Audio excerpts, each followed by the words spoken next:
Hello again. This is the Bible message with Pastor Ron Clark.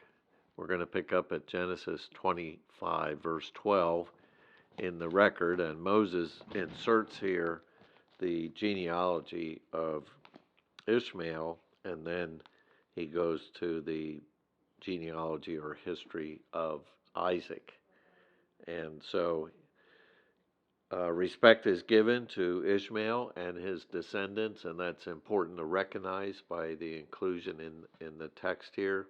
Later, there's going to be a genealogy of Esau, and that shows the connection to the Edomite people and Esau's descendants, because he, although not the son who would have the promise, that is Jacob, Esau was a brother and was respected, and so the record is there of the people involved with that and the descendants that came from that.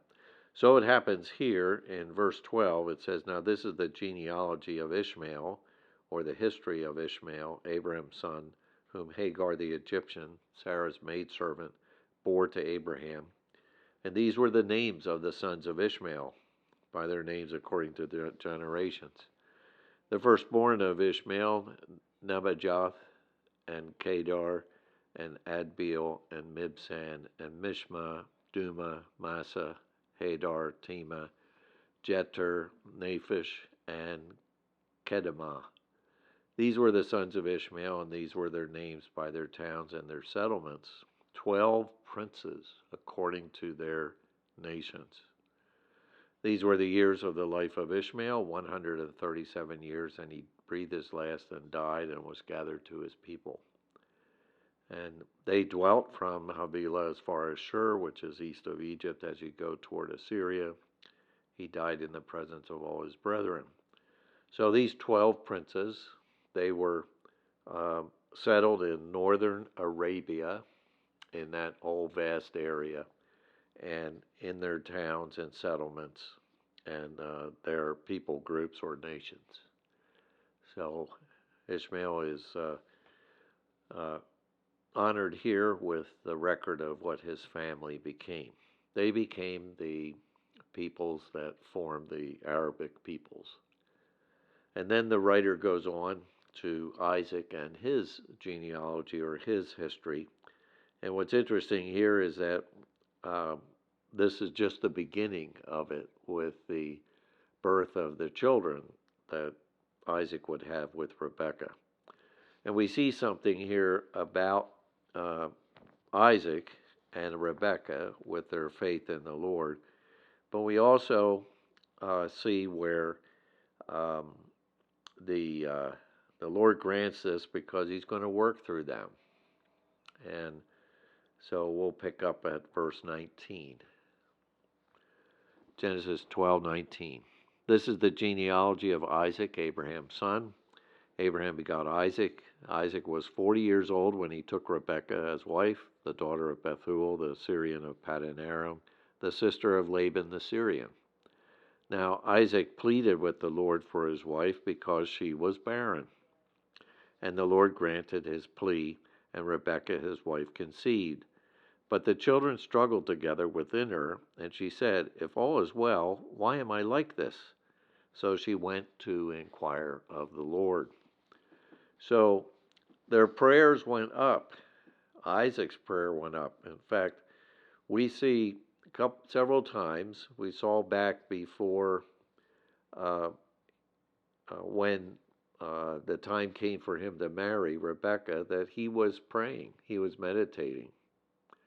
So Isaac is a man of faith, a rather passive man, an ordinary man, but he was trusting in the Lord. And this shows it here is that they both go to the Lord in prayer. First, that Rebekah's barrenness would be overcome, and then she was wondering, why am I having so much struggle? I mean, every pregnant woman wonders why this is so difficult. But this was especially difficult with two of them in there struggling in the womb, And so it leads to even more prayer. And that's the wise thing when we're in difficulties. Go to God and pray about it. Seek His wisdom in it. And there may be an answer, but there will be His help in going through it. So the Lord answers her, and the answer that He gives just shows that what's happening in her womb is representative of what will come in the future from both of the sons that are in her. So verse 23, the Lord said to her, 2 nations are in your womb, 2 peoples shall be separated from your body. 1 people shall be stronger than the other, and the older shall serve the younger. So that struggle that those 2 boys in her womb were having was reflecting the struggle that they would have in life. So the prayer's answered, and the boys are born. Verse 24, so when her days were fulfilled for her to give birth, indeed there were twins in her womb. And the first came out red. He was like a hairy garment all over, so they called his name Esau, which means red hairy one. Afterward his brother came out, and his hand took hold of Esau's heel, so his name was called Jacob. And the name Jacob, it literally means the one who takes the heel, because that's what he did. But it was expressive of the idea of being a supplanter or a deceiver even. So they called his name Jacob, and Isaac was 60 years old when she bore them. So he got married at 40, and then he had them at age 60. And I put this on the board here to just take note of the years. Isaac was born when Abraham was 100, and then Jacob was born when Isaac was 60. So Jacob was born around 2005, and some years later is when Joseph will come. So we just have an idea about the time frame that's involved here of these early leaders in God's program.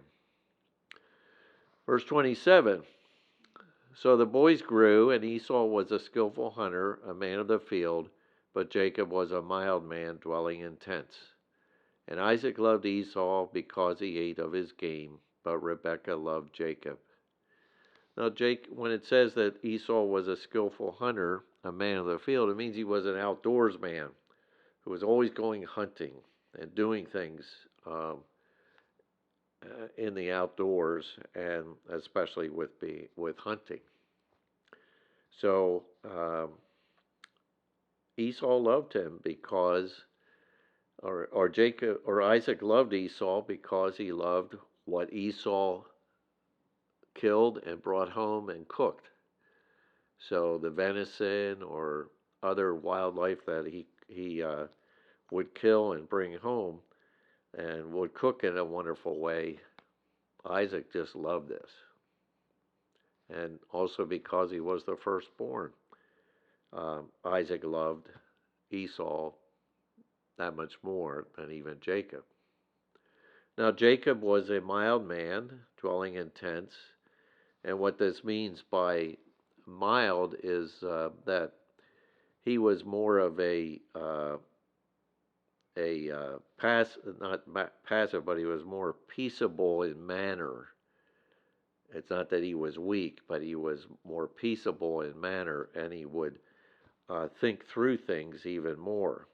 And that kind of a difference would lead to further conflict. But even on top of that, Rebekah loved Jacob more.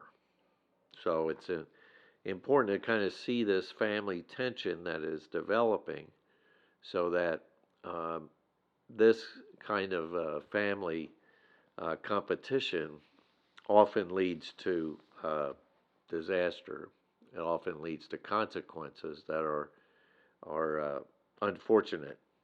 So We're going to see that in the next episode right away with Jacob uh, basically deceiving Esau to give up his birthright as the firstborn. But just notice how Isaac loved Esau, but Rebekah loved Jacob. This would be the background to Isaac just going ahead to try to bless Esau as the firstborn, not paying attention to what God had said to Rebekah about the two boys and that the older one would serve the younger. And so this disregard of what God said would lead to complications and consequences because uh, the family members would actually end up uh, making unwise choices. So notice that favoritism is not the best thing. And that even though we may like a particular child a little more than another one, we should still try to treat them fairly because those kinds of that kind of favoritism will lead to um, very serious consequences at times, and we see that in Isaac with his two sons, and Isaac and Rebekah and their two sons, and then later we're going to see that with Jacob in the different relationships that he has. So, and the thing to note in this, in spite of all this, is that God still works through us, even though we have our faults and shortcomings. We ought to confess the sin, we ought to seek to grow, but God is faithful to his children who have trusted in him to just keep on working. He'll discipline us, he'll try to get us to grow and to be wiser. But if we have put our trust in him, he is going to hold on to us. He holds on to Isaac. He holds on to Rebekah. He holds on to Jacob through everything. That's important to notice. So, in this beginning of Isaac's family, we can see the setting the stage for what will come next and later.